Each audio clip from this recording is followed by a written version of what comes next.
오늘은 바이든 미 대통령과 트럼프 전 대통령 간의 첫 TV 토론 이후 현지에서는 바이든 사퇴설이 불거지면서 후폭풍이 일고 있습니다. 대선이 넉 달 앞으로 다가온 가운데 후보 교체 가능한 얘기일까요? 전문가와 함께 자세한 이야기 나눠보도록 하겠습니다. 민정훈 국립외교원 미주연구부 교수와 함께하겠습니다. 어서 오십시오. 자, 지난주에 있었던 TV 토론이었는데 먼저 교수님은 어떻게 보셨나요? 예, 저도 실시간으로 YTN에서 준비한 화면을 보면서 네. 봤는데요. 전반적으로 봤을 땐 트럼프 대통령이 보다도 활기차고 보다 좀 대통령 같아 보이는 네. 그런 강인한 모습도 보여주고 네. 그리고 자기에 대한 공격에 대해서는 적극적으로 방어도 하면서 이미지 정치에 있어서는 굉장히 좀 바이든 대통령보다는 어떤 많은 점수를 땄다. 네. 반면에 바이든 대통령 같은 경우에는 감기로 인해 가지고 목소리가 쉬고 그리고 말도 더듬으면서 초반에 실점을 많이 했어요. 이미지 네. 측면에서. 그런 측면에서 트럼프와 바이든의 어떤 그 고령 리스크에 관련된 장단점이 이제 부각이 된 그런 측면에서 아하. 바이든 대통령에게 부정적으로 작용을 했고요. 물론 그 토론 후반으로 가면서 바이든 대통령이 보다 더 이제 그 공격을 가다듬고 말도 좀 또렷또렷하면서 어떤 그 반격을 했지만 그럼에도 불구하고 전반적인 그 이미지에서 좀 많이 그 실점을 했기 때문에 네. 그런 부분에서 좀 그 트럼프 대통령에게 어떤 긍정적인 평가가 내려졌는데요. 그럼에도 불구하고 언론에 나오는 것처럼 그 트럼프 전 대통령이 거짓말을 너무 많이 하셨어요. 네. 그런 부분에서 그 미국에서 지켜보는 그 중도층이나 무당파 유권자들이 그 부분에 대해서 어떻게 받아들이는지는 좀 지켜봐야 될 것 같습니다. 네. 자, 일단 이미지가 차지하는 비중이 상당하기 때문에요. 이 부분을 좀 짚어보죠. 토론 당일에 바이든 대통령 말씀하신 것처럼 목소리도 쉬었고 힘이 없는 목소리였는데 멍한 표정까지도 논란이었습니다. 토론 때 트럼프와 비교되는 모습 잠시 보고 이야기 나눠보도록 하겠습니다. He inherited 9% inflation. No, he inherited almost no inflation, and it stayed that way for 14 months. And then it blew up under his leadership because they spent money like a bunch of people that didn't know what they were doing, and they don't know what they were doing. It was the worst, probably the worst administration in history. He had the largest national debt of any president in a four-year period, number one. Number two, that $2 trillion tax cut benefited the very wealthy. What I'm going to do is fix the tax system. For example, we have 1,000 trillionaires in America. Billionaires in America. And what's happening? They're in a situation where they, in fact, pay 8.2% in taxes. 네, 일단 목소리 자체가 상당히 쉬어 있고 힘이 없는 그런 걸 들을 수가 있었는데 이 토론 이후에 사퇴해야 한다 이런 여론이 70%가 넘었다고 해요. 토론 이후에 지지율이 이렇게 빠지는 경우가 유례가 좀 있습니까? 드물죠. 왜냐하면 그 TV 토론 같은 경우에는 사실 그 연구 결과를 보면 어떤 지지율 변화에 있어서는 2%, 4% 내외 그렇게 많은 영향을 미치는 건 아니에요. 네. 근데 지금 바이든 대통령한테 보여주고 있는 것은 그 지지율이 빠져서 이런 부분이 아니라 네. 어떤 그 박빙의 선거를 지금 치르고 있고 그리고 트럼프 전 대통령이 재선될 가능성에 대해서 어떤 민주당 진보 진영에서 굉장히 많은 우려를 하고 있기 때문에 그런 네. 측면에서 지금 여전히 트럼프 전 대통령이 여론조사 추이를 보면 약간 앞서는 모습을 보여주고 있기 때문에 네. 이번 TV 토론에서 격차가 많이 벌어지면 그럼 11월 대선에서 패배할 수밖에 없을 것이다. 이런 위기감이 갑자기 증폭되면서 그러한 사퇴 효과까지 나온 거거든요. 네. 그러니까 여론조사 추이 결과가 어떻게 나올지는 좀 지켜봐야 되겠습니다만 한 2%, 3% 정도 트럼프 전 대통령이 가져가는 선에서 마무리되지 않을까 생각을 합니다만 네. 아무래도 고령 리스크가 부각되면서 11월 대선에서 과연 바이든이 중도나 젊은 층의 어떤 그 무당파층의 표심을 확보할 수 있을 것인가? 네. 이거에서 민주 진영에서 의구심이 증폭되면서 그런 사퇴구가 물밀듯이 쏟아나오고 있다 이렇게 생각하고 있습니다. 네, 자 지금 대선까지 4개월 정도가 남아 있는 그런 상황에서 후보 교체가 가능성 있는 얘기인지 이게 참 궁금한데 일단은 미 민주당 당규상이요 바이든이 버텨도 후보 교체가 가능한가요?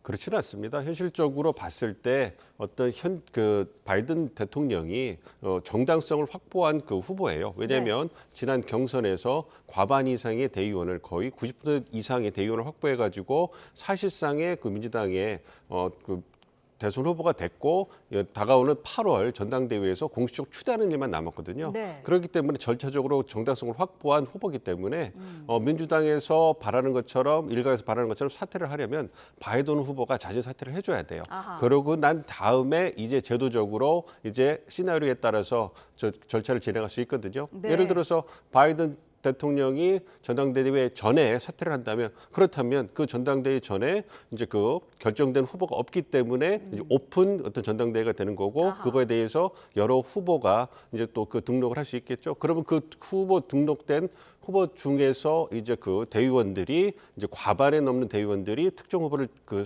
선택하면 그 후보가 대선 후보가 될 수 있는 것이고요. 네.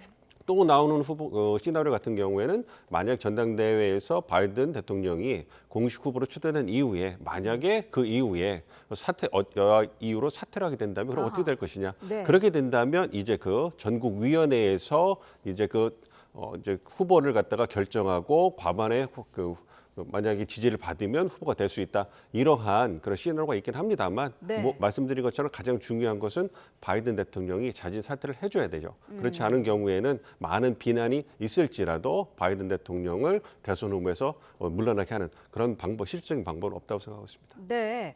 자, 이런 가운데 그러면은 바이든의 대안으로 나올 만한 후보가 있느냐. 이 부분도 사실 민주당 입장에서는 골머리를 앓고 있는 부분 아니겠습니까? 그렇습니다. 가장 중요한 그 어려움이 민주당 시한 어려움이 그거예요. 바이든을 그 대신할 후보가 있느냐 이 부분에서 트럼프 전 대통령에 대항할 만한 단기간에 부상에서 대항할 만한 그런 후보가 없다는 게 가장 한계이기 때문에 그러한 측면에서 여러 가지 문제를 바이든 대통령이 갖고 있다 하더라도 네. 어떤 그 대선에 가는 11월 대선에 있어서 시간이 너무 촉박하고 아하. 그리고 지금 나오는 그 대안으로서 가장 유력하게 나오는 후보가 카멜라 해리스 부통령이에요. 네. 아무래도 부통령이니까 인지도도 있고 그리고 이제 그 인도계고 여성이기 때문에 아무래도 어떤 중도라든지 여성 표심을 갖고 오는 이러한 흑인표도 갖고 오는 이러한 효과가 있는데 문제는 경쟁력이 떨어진다는 거예요. 아하. 그러니까 지난 4년 동안에 그 해리스 부통령이 보여준 정책적인 성과가 거의 없고요. 조용히 그냥 2인자로서의 모습만 보여왔기 때문에 그리고 그 계속 지속된 여론조사를 보면 해리스 부통령이 트럼프 대통령과 양자 대결을 했을 때 그 오차범위 를 벗어나서 지는 걸로 나오기 때문에 네. 그런 측면에서 어떤 해리스 부통령을 어떤 대안으로 낙점하기 어렵고요. 네. 그 위에 뭐 젊은 후보로 뭐 그레첸 휘트 미시간 주지사라든지 네. 게빈 뉴섬 캘리포니아 주지사 등 젊은 후보들이 있는데 이분들은 지역적으로는 검증이 됐지만 전국적으로 검증되지 않은 후보예요. 그렇기 때문에 그러한 후보들을 갖다가 민주당 어떤 그 전국위원회에서 대선 후보로 결정한다는 건 그만큼 위험 부담이 큰 겁니다. 네. 그렇기 때문에 검증되지 않은 후보를 내세울 것이냐 아니면 DB 토론에서 어떤 실망스러운 모습을 보여줬지만 그래도 트럼프와의 양자 대결에서 어느 정도 경쟁력이 검증된 바이든으로 갈 것이냐 이 부분에서 아직까지는 민주당 지도부에서 최근에 결정된 사항이 나오잖아요. 네. 바이든을 지지하는 쪽으로 이제 입장을 굳힌 것 같다 이렇게 생각하고 있습니다. 네. 앞서서도 잠깐 말씀을 해주셨습니다만은 그 지난 첫 번째 TV 토론의 팩트 체크 결과를 보면은 트럼프는 30개 이상의 허위 주장을 했고 바이든은 틀린 내용이 9개 이렇게 지금 확인이 된 상태예요. 토론 내용의 진실성 측면에서는 바이든이 승리한 거죠. 그렇습니다. 아무래도 모두에 말씀드린 것처럼 이미지 부분에서는 트럼프 전 대통령이 어떤 그 플러스 요인이 있었던 건 맞아요. 그렇지만 어떤 토론이 진행되면서 구체적인 내용이라든지 어떤 이러한 숫자를 대는 부분, 통계를 대는 부분에 있어서는 바이든 대통령이 훨씬 더 정확했어요. 그리고 네. 트럼프 전 대통령 같은 경우에는 어떤 사법 리스크에 대해서도 정적을 제거하기 위한 어떤 그 표적 수사 이런 얘기하고 그다음에 자신은 어떤 그 마녀 사냥의 희생양 그리고 자기의 행정부가 어떤 그 최고의 행정부였고 바이든 행정부는 최악이었다. 이렇게 하면서 어떤 그 구체적 내용 없이 상당히 네. 비난하는 그런 방향으로 빠지고 너무 극단적인 뭐 낙태 같은 경우에는 민주당 같은 경우에는 그 낙태를 갖다가 어떤 그 임신기간 상관없이 거의 막 그 잔인하게 시행한다. 뭐 이렇게 얘기하면서 굉장히 좀 눈살을 찌푸리게 하는 주장까지 있었거든요. 네. 뭐 그런 측면에서는 아무래도 그런 측면에 좀 더 관심을 가진 유권자라면 바이든 대통령보다는 트럼프 전 대통령이 거짓이라든지 어떤 그러한 지나친 주장을 많이 했다는 걸 느낄 수 있을 겁니다. 네. 자, 바이든 대통령의 정치적 동지이자 게이트키퍼로 불리고 있어요. 질 바이든 여사가 바이든을 사퇴시킬 수 있는 유일한 사람이다. 이런 이야기도 나왔는데 결과적으로는 사퇴시키지 않는 걸로 남편을 전폭적으로 지지하는 걸로 지금 결론이 나왔습니다. 이 과정에서 질 바이든 여사가 그간은 좀 하지 않았던 패션 정치를 하면서 좀 눈길을 끌었더라고요. 어떻게 보고 계시나요? 아무래도 이미지 정치 측면에서 뭔가 좀 그 복구하거나 어떻게 본다면 좀 그 남편에게 주목된 그런 관심을 좀 분산시키고 싶은 그러한 목적도 있지 않나 생각합니다. 무엇보다도 보트라는 그 강렬한 색깔 옷을 입고 나오면서 네. 여전히 바이든 대통령이 유력한 후보이고 나는 내 남편을 지지하고 지지자들에게 남편을 지지해달라 이런 메시지를 던진 것이거든요. 그런 측면에서 퍼스트 레이드로서 질 바이든 여사가 갖고 있는 어떤 정치적인 어떤 그 강인함이라든지 그 목적성을 보여주는 부분이 있고요. 네. 그리고 아무래도 대통령이라고 하더라도 미국에서 가족을 중시하는 문화가 있기 때문에 가장 중요한 조력자는 부인이나 가족이 되기 때문에 그런 측면에서 어떤 그 허심탄회하게 어떤 그 정치적 행보라든지 거취에 대해서 또 얘기를 해줄 수 있기 때문에 그런 측면에서 질 바이든 여사의 어떤 중요성이 부각이 되고 있는데 네. 말씀해 주신 것처럼 이번 TV 토론 한번 잘못했다고 해서 어떤 부인 입장에서는 지난 4년 동안 그리고 지난 몇십 년 동안의 정치적 행보를 이렇게 마무리한다는 것은 아무래도 너무 어떤 허무한 것이고 그리고 남편의 정치적 커리어에 있어서 굉장히 큰 오점을 찍을 수 있기 때문에 네. 받아들이기 어렵지 않나 이렇게 생각하고 있습니다. 네. 자, 가족 모임을 또 했었던 것으로 알려졌는데 이 자리에서 뭐 토론을 준비를 같이 했던 참모들을 비난하는 그런 언급도 나왔다고 해요. 앞으로 이제 두 차례 토론이 남아 있는 상태인데 토론의 전략이 좀 바뀔까요?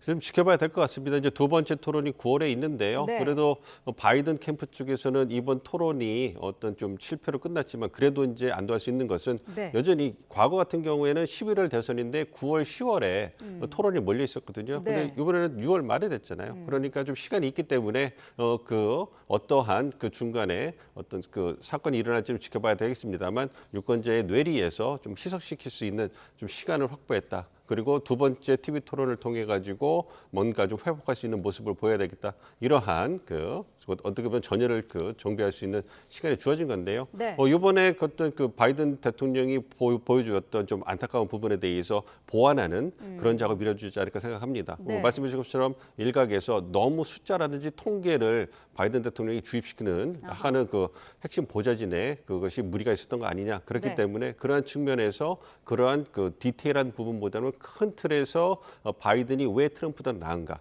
그래서 민주주의를 지키기 위해서 트럼프는 어떠한 약점을 갖고 있고 그것에 대안으로서 바이든은 어떠한 장점을 갖고 있느냐. 큰 틀에서 보여주고 그거를 딜리버리하는 데서 전달하는 데 있어서 강인하고 뭔가 힘찬 목소리를 뭐 보여주는 그러한 방향으로 가지 않을까. 그리고 이번에 뭐 화장법에 있어서도 저도 봤습니다만 두 후보가 너무 혈색의 차이가 났어요. 네. 뭐 그러한 부분들 그러니까 그 작은 부분에 디테일한 부분에 있어서도 보완을 해서 1차 토론회의 실점을 만회하는 계기로 삼으려지 않을까 생각하고 있습니다. 네. 자, 트럼프도 좀 짚어보죠. 지금 뭐 기세가 상당히 오른 그런 상황인데 밤사이에 또 들어온 소식 가운데 하나가 지난 대선 불복 사건에 대해서 면책 특권이 인정이 됐어요. 트럼프의 재선 가도에 좀 큰 영향을 미칠 것으로 보시나요? 그렇죠. 큰 영향을 미칠 수 있죠. 왜냐하면 트럼프 전 대통령이 갖고 있는 가장 큰 이번 대선 전의 리스크로 간다면 사법 리스크였거든요. 네. 잘 아시는 것처럼 4개의 어떤 혐의에 대해서 사건에 대해서 지금 기소가 된 상황이고 네.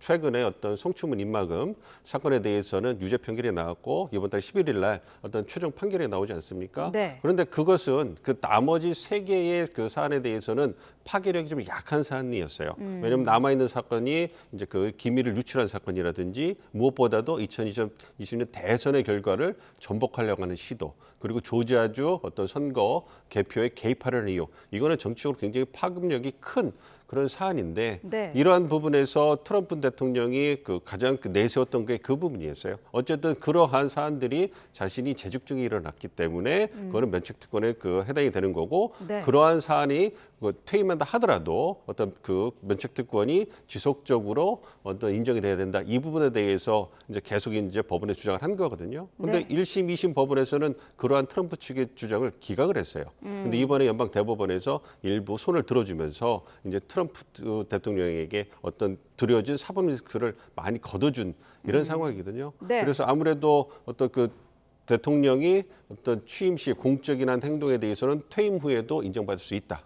그리고 물론 사적인 행위에 대해서는 인정받을 수 없지만 공적인 행위에 대해서 인정받을 수 있다 이렇게 얘기를 하고 그리고 지금 걸려 있는 선거 개입 의혹 이 부분이 공적인 행동인지 사적인 행동인지에 대해서는 하급 법원 당신들이 다시 한번 판단해라 이렇게 돌려버렸거든요. 네. 그렇다면 그 재판이 진행되는 어떤 시간적인 절차장의 시간을 보고 또 트럼프 캠프 쪽에서 최대한 지연시키려고 하지 않겠습니까? 그렇기 때문에 그런 걸 고려해 보면 11월 대선 전에 관련된 재판 결과가 나올 가능성이 거의 희박하기 때문에 네. 그 얘기는 이번 대선 전에 어떤 트럼프 대통령이 갖고 있는 사법 리스크의 많은 부분을 덜었다. 어떻게 본다면 사법 리스크 때문에 트럼프 대통령이 11월 대선 전에 고생할 가능성은 거의 제로가 됐다. 이렇게 볼 수 있기 때문에 네. 화면에서 보여준 것처럼 트럼프 대통령이 미국 민주주의의 승리고 미국인인 것이 자랑스럽다. 이렇게 자축을 하는 모습까지 보여준 것 같습니다. 네, 사실 이 트럼프 대통령의 사법 리스크들은 그 트럼프 전 대통령이 후보로 나선 초반부터 계속해서 이슈가 됐고 논란이 됐었는데 그럼에도 불구하고 그 정도의 여론조사, 그 지지율이 나온다는 거는 그런 거를 다 감안했을 때 결과와는 상관없이 그 정도 지지율이다라고 보면 되는 걸까요? 그러니까 그 부분에 대해서는 좀 자세히 좀 볼 필요가 있는 게 왜냐하면 지금까지의 지지율 같은 경우에는 공고한 지지층, 즉 공화당원이라든지 트럼프를 지지해온 강성 지지층의 그 여론조사 표심이 어떤 그 표심이 반영된 결과고요. 그리고 가장 중요한 것은 무당파나 어떤 중도층의 표심이 어디로 갈 것이냐. 네. 그분들 같은 경우에는 그 거의 선거가 와야지만 표심을 결정하기 때문에 네. 그런 측면을 본다면 사법 리스크가 결국 영향을 미칠 수 있는 것은 민주당원이나 공화당원 이미 표심을 정한 분들이 아니라 아직 표심을 정하지 못한 그런 중도성의 유권자들이거든요. 네. 그분들에게 영향을 미칠 수 있기 때문에 사법 리스크에 대해서 그렇게 방어를 하고 뭔가 무마시킬 노력을 한 것인데 네. 그런 측면을 본다면 이제 또 트럼프 전 대통령 같은 경우에는 무당파나 중도층에게도 내세울 수 있는 그런 법원의 판결이 어느 정도 나왔기 때문에 네. 날개를 달았다 이렇게 생각하고 있습니다. 네. 자, 이제 뭐 대선까지 4개월이 남아 있는데 남아 있는 기간 동안 두 사람 앞에 남아 있는 뭐 반전의 기회랄까요? 아니면 쐐기를 박을 수 있는 기회랄까요? 어떤 것들이 있을까요? 지금 공식 그 선거 캠페인으로 남아 있는 것은 주목해 볼 만한 것이 두 개가 있는데요. 네. 전당대회가 있고요. 그다음에 이제 두 번째 그 대통령 TV 토론입니다. 그 이외에 저희가 예상하지 못한 그러한 어떤 변수가 있을지는 지켜봐야 되겠습니다만 네. 어쨌든 전당대회를 통해 가지고 어떤 공화당, 민주당이 대선 후보로서 출정식을 하는 거거든요. 네. 이걸 통해서 지지층을 결집하고 동원하기 위한 모멘텀을 만드는 거예요. 그래서 전당대회가 끝나면 해당 후보의 지지율이 조금씩 올라가는 모습을 보입니다. 물론 야당 먼저 시작하고 여당이 다음에 하기 때문에 어떤 지지율 상승이 상쇄되는 그런 효과도 있습니다만 네. 어쨌든 미국 유권자들에게 이만큼 우리 당이 훌륭한 대선 후보를 뽑았고 이걸 위해서 우리가 결집하고 노력할 겁니다. 이렇게 전국과 전 세계에 보여주는 거기 때문에 그러한 그 결집 효과가 있는 거고요. 그리고 경선 과정에서 있었던 뭔가 당내 치열한 경쟁으로 인한 어떤 아픔이라든지 갈등을 치유하는 효과가 됐습니다. 그 다음에 이제 중요한 것이 두 번째 TV 대선 토론인데요. 이번 네. 첫 번째 대선 토론이 어떤 일방적이라고 하기는 그렇지만 트럼프 대통령이 이겼다는 평가가 거의 70%까지 나오기 때문에 네. 과연 얼마만큼 바이든 대통령이 어떤 반격하는 모습을 보일 수 있을 것인가. 그리고 특히 이제 고령 리스크를 불식시키기 위해서 이미지 측면에서 얼마만큼 활력적이고 에너제틱한 모습을 보일 수 있는 것인가. 이 부분이 어떤 관심이 되고 있고요. 그 네. 이외에 다른 어떤 캠페인 과정에서 보여지는 말실수라든지 다른 스캔들 같은 거 있는데 그것까지는 아직은 예측하기 어려운 상황입니다. 네, 알겠습니다. 자, 자세한 내용 짚어봤습니다. 민정훈 국립외교원 미주연구부 교수와 함께했습니다. 오늘 말씀 감사합니다.